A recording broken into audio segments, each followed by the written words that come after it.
Hello, I am a nerd and I am working on a new project, a new series of novelettes called the Universal Fable Hotel.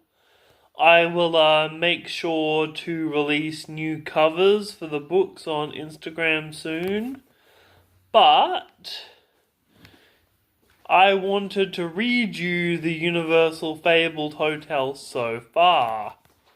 Universal Fable Hotel Issue 1, Attack of the Monstrum. Hello, my name is Daphne Bluestone. I grew up in a place called the Omniversal Fable Hotel, which has given authors the powers to make their worlds into reality through wearable omniversal 3D printer technology. And then they start to buy up houses in different universes, and then they turn those houses into part of a hotel, connecting each house they buy with wormholes. But there are people like me who lived in a hotel who don't have a lot of money or education options. So my mother had a choice to make about my education. She couldn't enroll in a modern Fable Hotel school where I would be taught modern information, but the Fable Hotel schools we could afford were an underfunded dump of a school. And then there was another option. We could go to an elite private school in some backwards era like the 1950s. The only chance I had at a successful career was in the 1950s school. The school that my mother decided on was a private school run by nuns in the church that was very, very strict. It was a rainy afternoon in the 1950s, and my mum had dropped me at a school via the hotel's public transport. I was humming away at my desk, writing a book I had created out of recycled paper. I had been working on this book all term. Every day after class, I snuck into the teacher's recycling bin and taken out some slips of relatively unused paper. And with the power of the pen, I have written every word in that book.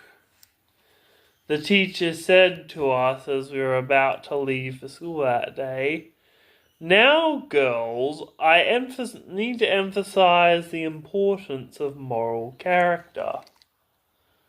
Love your puppy? This school will not stand for anything less than the high-born female student. And some of the behavior I have been seeing lately, such as running around in the halls and creating your own cards out of paper from the literal bin, with stupid made-up monsters on them. This is on ungodly behavior and it will have to be quashed." The teacher was at the front of the class with a cane in hand. She looked out over everyone, and then she saw me writing away with my book. She grabbed the book off me and she snatched it off my desk. I screamed at her, "Hey, give it back!" This teacher, this nun, stood up in front of the entire class and said, "What's this trash?" Even years later, I can still hear that word ringing in my ears. She looked inside for a few moments and said, "This is rubbish." She started tearing it up, and I screamed in defiance. She yelled, "I will ignore that outburst of hysteria. She had torn my book into 3 pieces and threw it in the bin.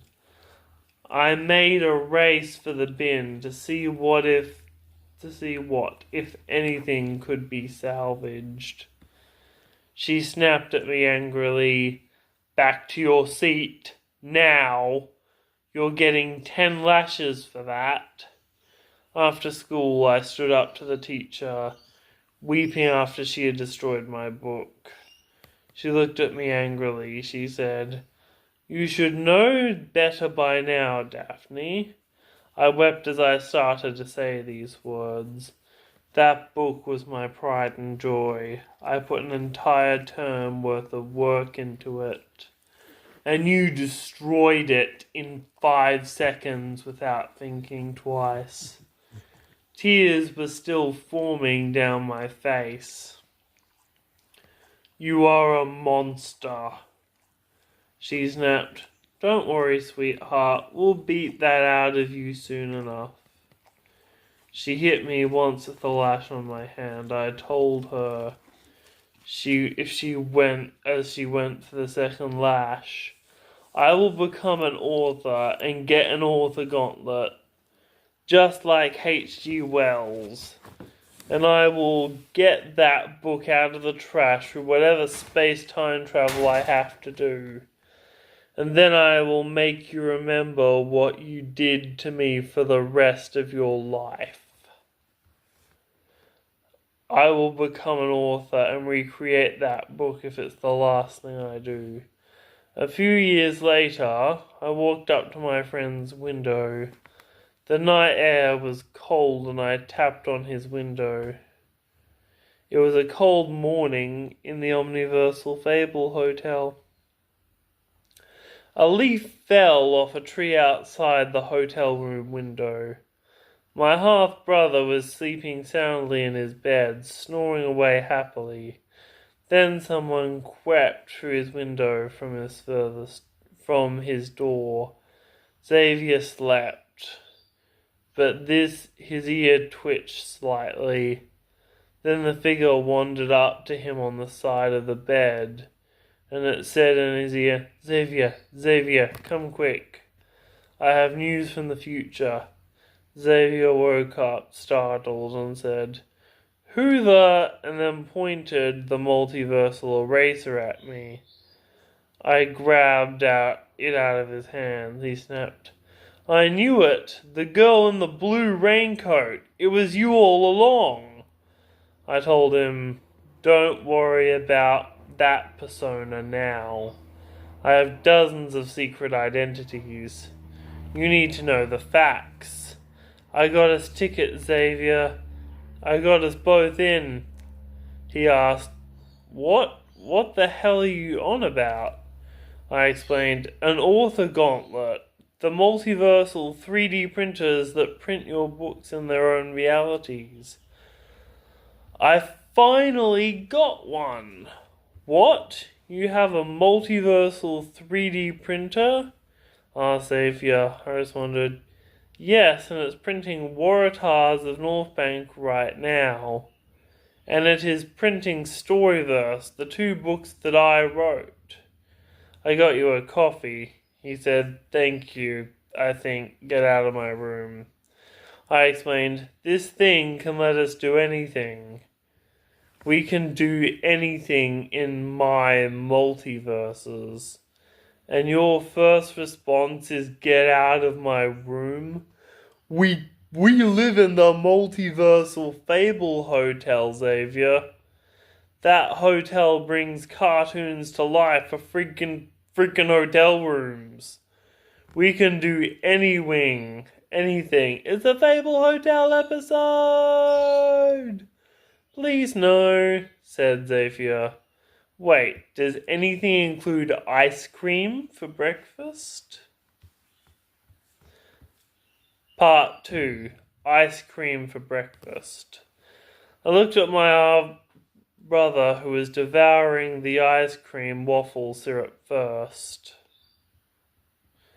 An author gauntlet is an odd device that fits perfectly on my wrist. It is mostly white with circuits coming out of it. and the device is a symbol on the top of the gauntlet, the symbol of the book it's printing. Xavier looked at me and then said to me, "So that thing is really printing a universe right now? Like, right now?" "Yep," I said, taking a spoonful of waffles into my mouth. "It's printing universes right now. And I have a psychic control over that universe." Sorry, I was trying to eat waffle. I have spent years publishing books on my own, self-publishing through a website, making worlds of my own. But the teachers in the 1950 schools were much harsher. I had spent an entire term working on a book. I wrote it by hand with paper and put my heart and soul into it. One of the nuns saw me drawing in class. She snatched it off me and then called it garbage. She threw it in the bin, tearing it up, saying to the class, and I can hear her words still in my brain, "This filth is sinful. Take note, children." Everything I have done in my author career has been to make that one moment right. To recreate that one book, I told Xavier. "So I finally did it. This is hard work." Xavier said, "I like your Storyverse book, the first one where Tessa gets her powers," I told him. "I like it too. It's so cool, but I am a Storyverse and the Time Goes Curse fan." I heard something scuttling around our feet, so I looked at the ground. I couldn't see what made that noise, but I made a mental note to inspect this place for rats. Too many horror stories have been brought to life by the Fable Hotel. I told Xavier, "Beans, I gave me an invitation to the Museum Boulevard. If you want to go there at 9 a.m, Xavier asked me if I was working on any new inventions. I told him that I was working on a starter hunting gear from the world of the internet trolls. That was a pretty good book by W.P. Stonehill. The bartender came up behind the counter and said, "I don't know why I'm serving ice cream and milkshakes at 1 a.m, but can we please move this along? It's 1 a.m. and I'm at work." Xavier asked, "So what device can it do?" I responded, "You want to see a homemade author gauntlet can do?" 2 minutes later, soon enough, we had teleported into Beans' room. She said, "Don't wake me, humans," I told her. "We're not human. My dad is the wizard upstairs, and the same for Xavier." Xavier said, "You teleported into her room, that's crazy." Beans' eye opened. She instinctively said, "Cash is in the banks, art is on the walls. Steal my dad's Rolex, please." We walked out of Beans' room and wandered into her family's hallway. I said to Xavier, "So, teleport?" We arrived in the Museum Boulevard. "The time is 9 a.m, I told Xavier. "So sorry I woke you at 1 in the morning. Neurotypicals need coffee, right?" "I need pancakes," he snapped. And so I stopped by a restaurant in the Waratahs of North Bank. Tries to be a pancake house. The Waratahs Pancake House, Xavier said. "Can I have some ice cream and honey and maple syrup and candy sauce and caramel?" I told Xavier, "Just a few things. We are getting older. The monstrum doesn't attack children. And even powerhouse empires like the Lifebringers, Neurodiverse, Dreamwalkers, Night Guard, and the Cosmic Witches, all of them don't usually attack kids. But we're getting older. We have to pick a side. A voice came from the front door, it said. Sounds like an engineering issue, I told Beans. I think you may be right. So do you want to enter a story today? Beans explained, Foolish humans. I don't need pancakes. I need cream.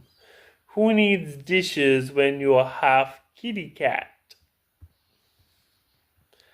I looked at her and said, So my human aging standards were mostly 8 or 9-year-olds, but now we're about to get in a van and solve mysteries.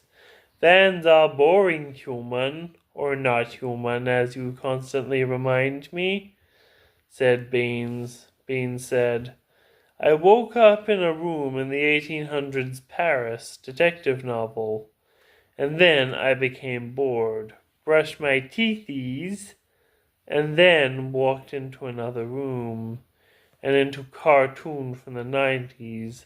Imagine my poor kitty eyes, a colorful 90s cartoon assaulting my eyes after a French black and white detective novel, Beans complained. I looked at Beans and said, So what? A story do you want to enter today? Beans said, I met an internet troll this morning. Maybe War of the Internet Trolls? The trolls sound tasty. I told Beans, how about Cooper the Space Dog? He would be cool to meet. Plus, I have some business with a man in a hotel in that verse. Verse is a shortened word for universe, meaning if you said, I could solo your verse, that would mean I could beat everyone in this comic world. And so I opened a portal and said, Guys, I have a Cooper the Space Dog book right here, let's go in. And so I waved my hand over the book, and it glowed a bright blue, and we walked inside the book, taking turns to put our hand through the book. And the stage was set. We arrived between the words. A noise came from the bathroom, and we bolted towards it. And Cuba, is that me? Cuba the Space Dog, that's me. That's my name. Don't wear it out. He used boot jets on his collar to launch himself through the air. And so we arrived at Cuba the Space Dog's spaceport. Xavier said, I will prank so many people. Bean said, Disrupt my nap and you will be destroyed. She walked away with a swish of her tail, and she smiled, walking towards the spooky boat. An abandoned boat that is a key part of the Cooper the Space Dog lore. That was when Cuba ordered everyone, before you get the saucy chips, put the food in the bag. Chester rocketed in on boot jets and said, Cuba, missing passenger. Cuba said, Okay, fine. What does she smell like? I looked around the spaceport. It has space boats in massive racks, one at the end of the hall, and the boats are tied all at the port exit where more boats arrive daily. And the boats are ready to take off. The cafe is in a small back room with a kids area to the side, much like a Macca's kids playground. The space elevator is down on one side, and it is bringing new people up and down from space. I looked around and smelt the air. I said, "Let's go into the spooky boat." And so, me, Bean, Xavier walked towards the spooky boat. A haunting feeling came over us, all of us. What will await us on that ship? And so, as we approach the boat floating in space, and I can see the boat fastened tightly to the shore, and it has been here for longer than I have been alive. Let's jump on.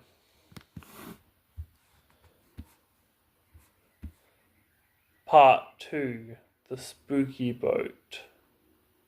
So everyone, I think that's a long enough video for now. Congratulations if you made it this far. And I hope you think it was good. Thank you. I am a nerd. Let's do this, baby.